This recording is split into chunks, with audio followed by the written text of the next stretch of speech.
Hello everyone and welcome to Bay Area Focus. I'm your host, Michelle Griego. We have so much to talk about this morning, topics ranging from the workplace to your health. But first, let's talk about educational theater. Poison Apple Productions, an award-winning program in the East Bay, is creating performances with youngsters and teens, and they've been doing it for almost 20 years. And here to tell us all about it is the company's founder and artistic director, Noelle Arms. Welcome to Bay Area Focus. Thank you, Michelle. It's so good to have you. Oh, it's wonderful to be here. We kind of go a little back. Full disclosure, my daughter is a part of this production company, so it's pretty exciting. And you have a wonderful story to tell because you're still young, but you founded this company about 20 years ago. I did. I was a homeschooler growing up, and I was lucky enough to have very supportive parents, and we had been involved in a community theater in my hometown of Pittsburgh for way back since when I could remember.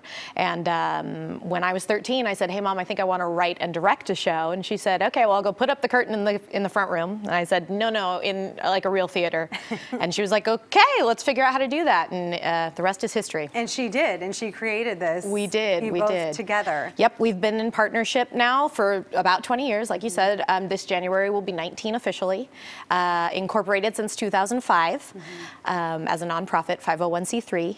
And we started with 11 kids in our garage, and now we, in a year, see over 500 children through our program with 21 productions. And that's pretty serious. It's huge. Yeah, it is huge, and it's, you know, it's a lot of work to keep this all straight. And you mentioned the productions that you do. These are big productions. I mean, you're performing at, you know, the Lesher Arts Center in Walnut Creek. We are. 5 productions a year to go to the Lesher Center in Walnut Creek. We also have a competition troupe, which Gianna is in, our JTF performance troupe, which we have 2 troupes for, our Apple Players and our Apple Teens.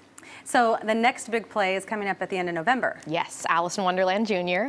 We're really excited about it. It performs over Black Friday weekend. Tickets are selling out fast, so get it while you can. But that's a wonderful troupe that is fairly new to us. It's 2 years old now, and that group ranges in age from 9 to 14, and then our teens above that are 14 to 18. We also have a younger troupe below that, which we call Apple Seeds, where young performers can learn the seeds of musical theater.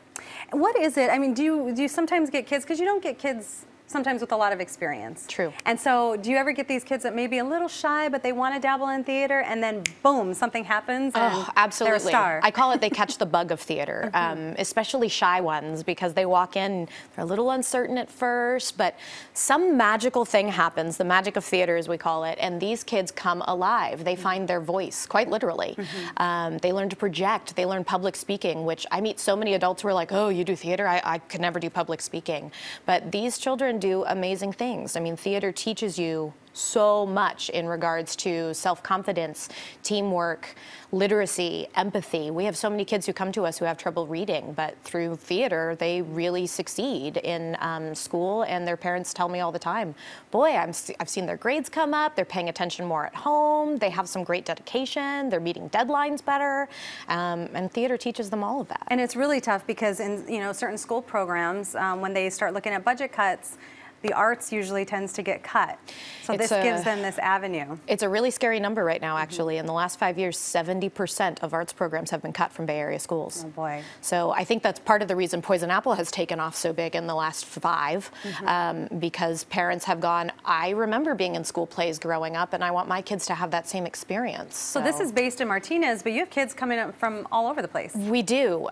We have kids as far out as Discovery Bay, Napa, Berkeley, San Ramon, Danville, so we're all over the East Bay. And this is work, because these rehearsals, they're no joke. Oh, no. It's a commitment. Yes. So when they're in this production, I mean, the rehearsals go on for months. Yes, I think that's one of the things that sets Poison Apple apart from other children's theater companies is we do try to teach children not only to have fun and participate and express themselves, but we try to teach them the professional values of theater, about showing up on time, making sure that they're doing their work at home so that when they come into rehearsal, they're reaffirming what they learned at the last rehearsal. Right, it's a commitment. It's huge. Yeah. And so many kids, I'm amazed, because for an 11-year-old to have been with us for 6 years, you figure that's half their life that they've spent in our program. A long time. It's a beautiful thing. It is. It's great. Well, you guys do such a good job. So thanks, Noelle. Thank you so much, Michelle. Telling us all about it. And don't miss Alice in Wonderland Jr. It's November 23rd through the 25th, right after Thanksgiving. You can get tickets and learn more about Poison Apple Productions on their website. That is poisonappleproductions.org.